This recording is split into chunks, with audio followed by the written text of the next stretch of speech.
And it was a different time than the Dana Holgorsen era. But happy to have him on the show, 97.3 ESPN, as he joins us now with a look at a lot of the pipeline from Morgantown to Philadelphia. Seems very righteous there, Coach. It does. We're excited about that. I may have to make my way over there and watch them guys practice and spend a little time in Philly.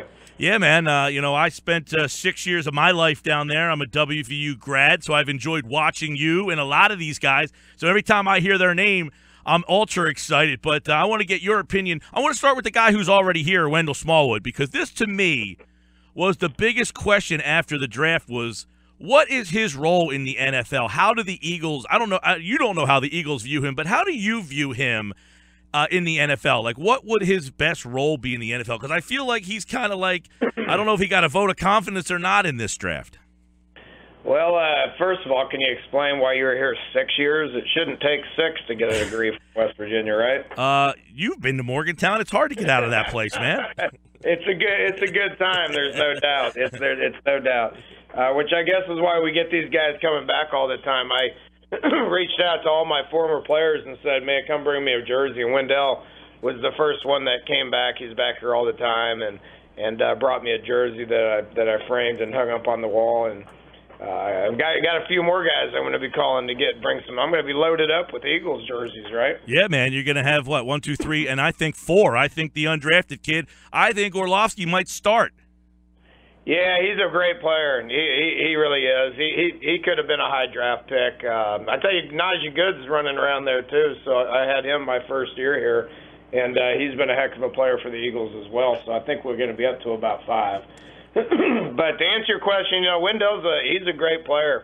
Had an unbelievable junior year. Early in his career, he focused a lot on doing a lot of dual threat stuff. I mean, he'd be out there running receiver and really worked on his receiving skills. And then once Charles Sims left to go to the NFL, he kind of took over for him and went out there and really established himself as the main back, the feature back, guy that we wanted to hand the ball to about 25 times. So I think he's always been good in special teams, whether it's return or just the blocking and tackling aspect of it. He's a football player. So what his role is what they want it to be. I think he's versatile and he can do a lot of different things.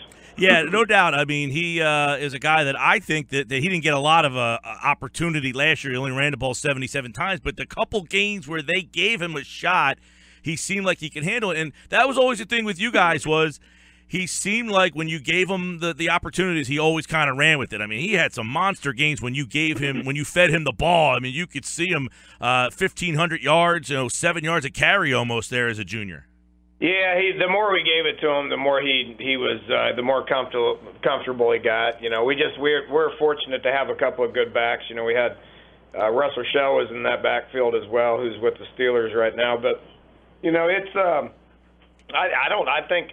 When that's a hard position, you're going to need more than one of them. Those guys get banged up. You ask him to do a lot of different things, and he can do them all. He can run routes out of the backfield and catch the ball. You can hand it to him between the tackles, and then he can hit up in there, and he can pass protect as well. When you're asking those guys to do that many things, you're going to need a couple of them because they tend to get banged up. Dana Holgorsen's with us. Give us your take then on Gibson coming in, because I find he's interesting. You were there for Tavon Austin, a first-round pick, and I'd like to see what the similarities and the differences are that made Tavon, I guess his speed is one thing, but a first-round pick, and Gibson a fifth-round pick. Yeah, Tavon was a more all-purpose guy. I mean, he was a little better in the return game because he could do punts and kicks. Shelton was a really good kick returner. I think he's going to have an opportunity to compete for that there. He's never been our top punt returner, where Tavon was. He was an All-American, do-everything kind of guy. We put him in the backfield, and he rushed for 350 yards against Oklahoma in one game. He can do any of the return stuff that you're asking him to do. He can play slot receiver, but then you can line him up outside, and he can be a wide receiver as well. So just very versatile. That type of stuff gets you in the first round. Shelton's a little bit more going to line up outside and just run by you. He was the best deep threat in college football.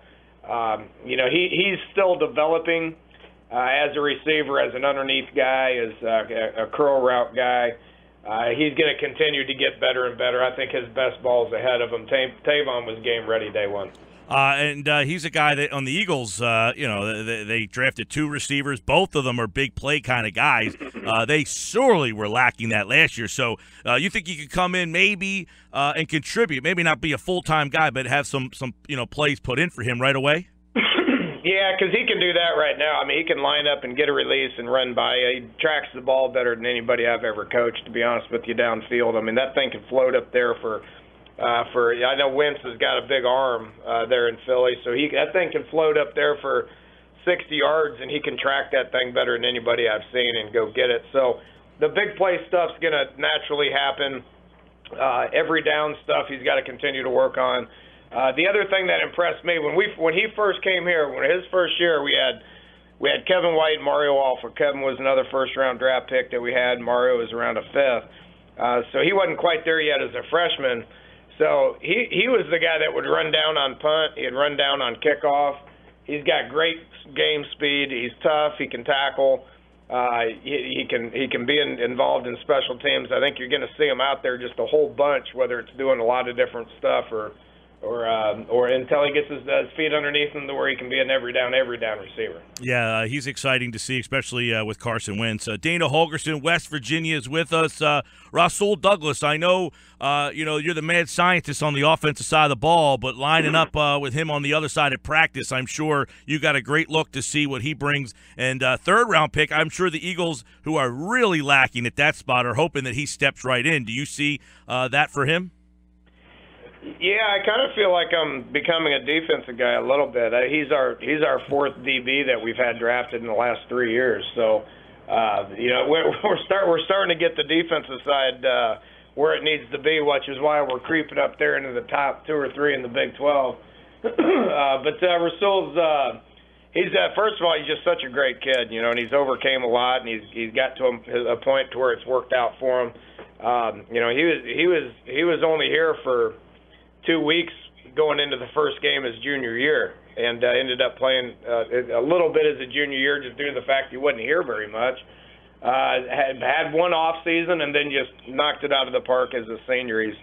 He's a very humble kid that is appreciative to everything that he's got, and bright-eyed, always got a smile on his face and always working hard. So that to me is really important. I'm proud of that, and then just the physical tools of it, just being 6'2" and having long arms helps you. There's no doubt. Yeah, he's a big dude. For in fact, what's he? 6'2", 210. I mean, he's a monster. You think corner's his spot? You think he'll handle the outside spot corner?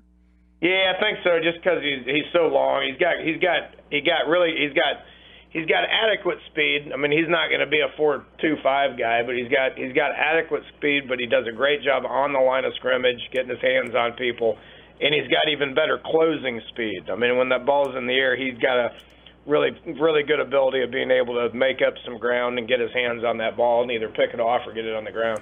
Dana Holgorsen's with us. And then Tyler Orlovsky, you said earlier, you thought he could have been a higher draft choice. I saw a lot of people had him as a mid-rounder. The Eagles scooped him right up. And I think history repeating itself. I mean, Kelsey came in as a 6th-rounder and supplanted Jamal Jackson right away. In fact, as a rookie, he started all 16 games. I wouldn't be surprised monetarily. There's a big issue, in the NFL where, hey, this kid's smart, he's big, we're going to go right with him. You think he's the kind of kid that steps right in as an undrafted player and makes it in this league? Yeah, he's a smart kid. It won't take him long to pick things up. Physically, he was our guy for 3.5 years at that center spot. So he's played a lot of football.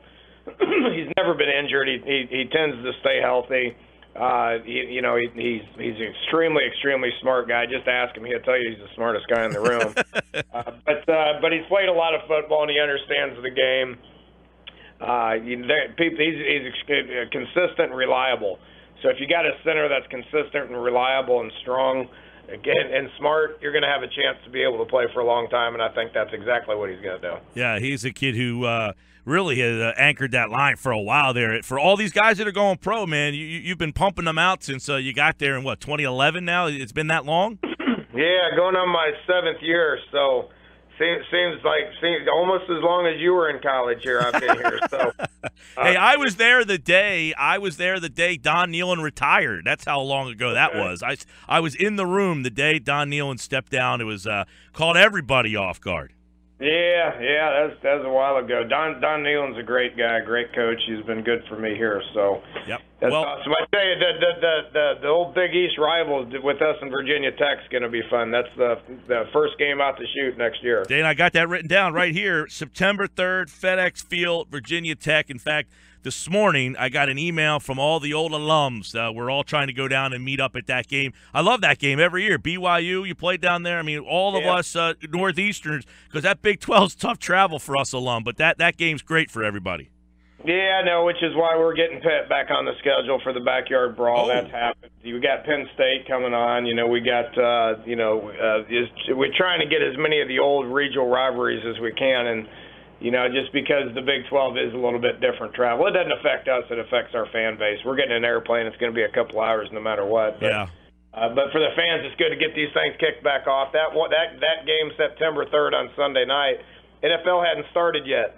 So that game Sunday night is going to be one of the most watched games. I think it's going to be a sellout, and it's going to be a wonderful football game. Well, Coach, we appreciate the time. Of course, all these guys, we love the kids coming to Philadelphia from Morgantown, and a lot of people from this area. A lot of alumni around here for West Virginia who just bleed blue and gold, and we appreciate the time, pal.